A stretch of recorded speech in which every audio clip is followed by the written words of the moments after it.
The Unknown. By Guy de Maupassant. We were speaking of adventures, and each one of us was relating his story of delightful experiences, surprising meetings, on the train, in a hotel, at the seashore. According to Roger de Annetz, the seashore was particularly favorable to the little blind god.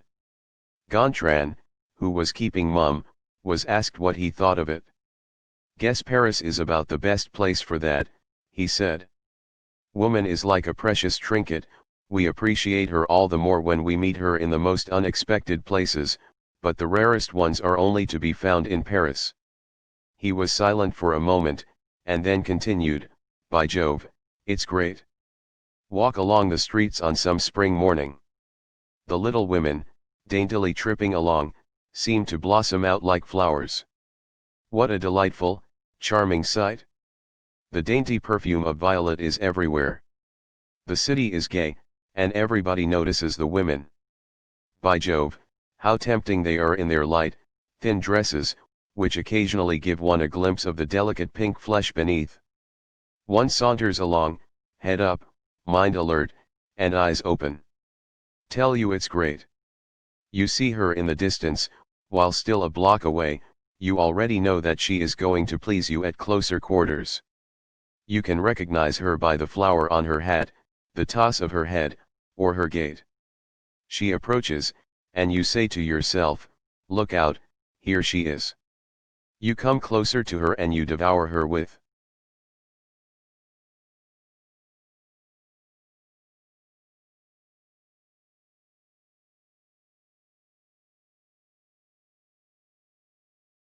your eyes. Is it a young girl running errands for some store, a young woman returning from church, or hastening to see her lover? What do you care? Her well-rounded bosom shows through the thin waist. Oh, if you could only take her in your arms and fondle and kiss her. Her glance may be timid or bold, her hair light or dark. What difference does it make? She brushes against you, and a cold shiver runs down your spine. Ah, how you wish for her all day. How many of these dear creatures have met this way, and how wildly in love would have been had known them more intimately. Have you ever noticed that the ones we would love the most distractedly are those whom we never meet to know? Curious, isn't it? From time to time we barely catch a glimpse of some woman, the mere sight of whom thrills our senses. But it goes no further. When think of all the adorable creatures that have elbowed in the streets of Paris, fairly rave. Who are they? Where are they? Where can find them again? There is a proverb which says that happiness often passes our way, am sure that have often passed alongside the one who could have caught me like a linnet in the snare of her fresh beauty. Roger de Annetz had listened smilingly. He answered, "Know that as well as you do. This is what happened to me, about 5 years ago, for the first time met, on the Pont de la Concorde, a young woman who made a wonderful impression on me. She was dark, rather stout, with glossy hair, and eyebrows which nearly met above 2 dark eyes. On her lip was a scarcely perceptible down, which made one dream as one dreams of beloved woods, on seeing a bunch of wild violets. She had a small waist and a well-developed bust, which seemed to present a challenge, offer a temptation. Her eyes were like 2 black spots on white enamel. Her glance was strange, vacant, unthinking, and yet wonderfully beautiful. I imagined that she might be a Jewess. Followed her, and then turned round to look at her, as did many others. She walked with a swinging gait that was not graceful, but somehow attracted one. At the Place de la Concorde she took a carriage, and stood there like a fool, moved by the strongest desire that had ever assailed me. For about 3 weeks thought only of her, and then her memory passed out of my mind. 6 months later descried her in the Rue de la Paix again. On seeing her felt the same shock that one experiences on seeing a once dearly loved woman.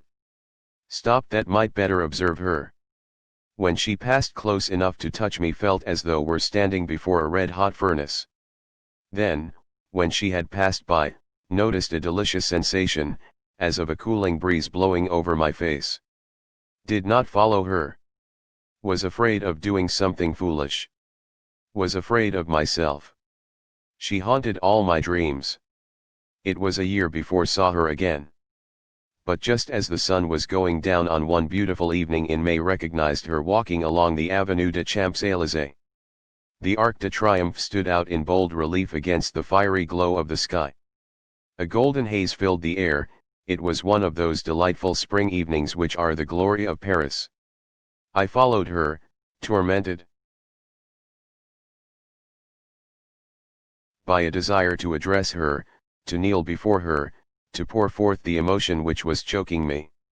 Twice passed by her only to fall back, and each time as passed by felt this sensation, as of scorching heat, which had noticed in the Rue de la Paix.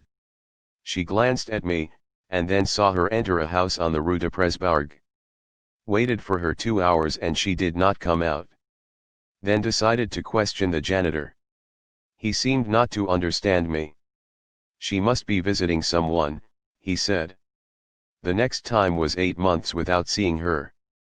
But one freezing morning in January, was walking along the Boulevard Malesherbes at a dog trot, so as to keep warm, when at the corner bumped into a woman and knocked a small package out of her hand. Tried to apologize. It was she.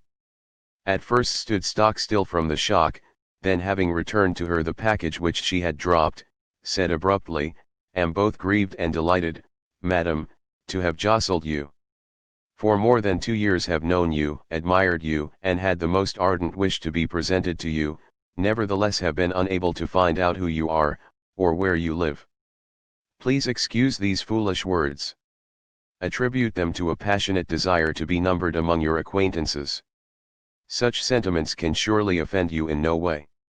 You do not know me. My name is Baron Roger de Annetz. Make inquiries about me, and you will find that I am a gentleman. Now, if you refuse my request, you will throw me into abject misery. Please be good to me and tell me how I can see you."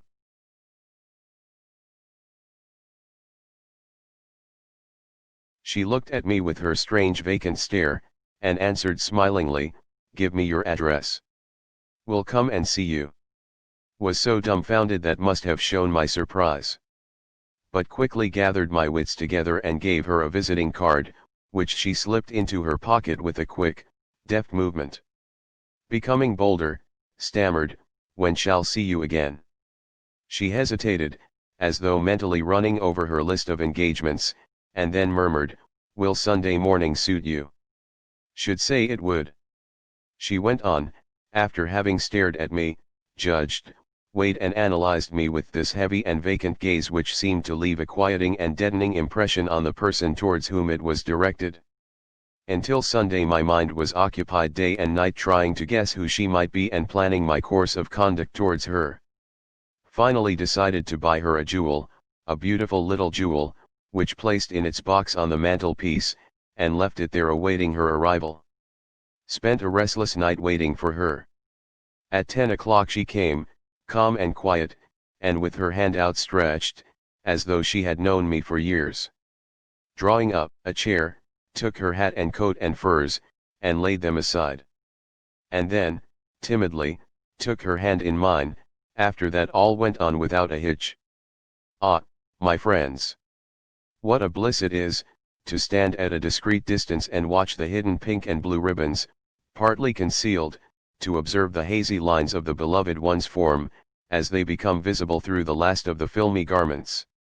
What a delight it is to watch the ostrich-like modesty of those who are in reality none too modest. And what is so pretty as their motions?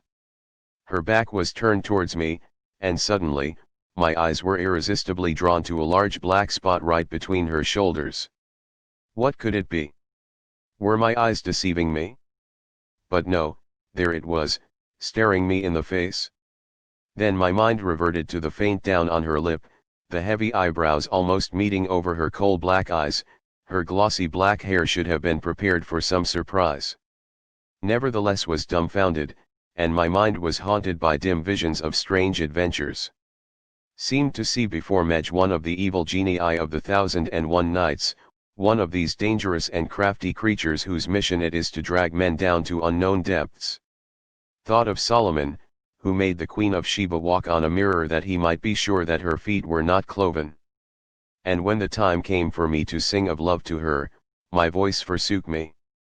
At first she showed surprise, which soon turned to anger, and she said, quickly putting on her wraps, "It was hardly worthwhile for me to go out of my way to come here." Wanted her to accept the ring which had bought for her, but she replied haughtily, "For whom do you take me, sir?" Blushed to the roots of my hair.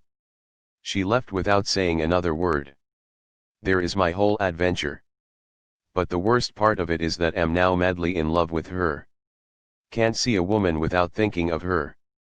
All the others disgust me, unless they remind me of her. Cannot kiss a woman without seeing her face before me, and without suffering the torture of unsatisfied desire. She is always with me, always there, dressed or nude, my true love.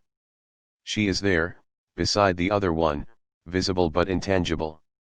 Am almost willing to believe that she was bewitched, and carried a talisman between her shoulders. Who is she? Don't know yet. Have met her once or twice since. Bowed, but she pretended not to recognize me.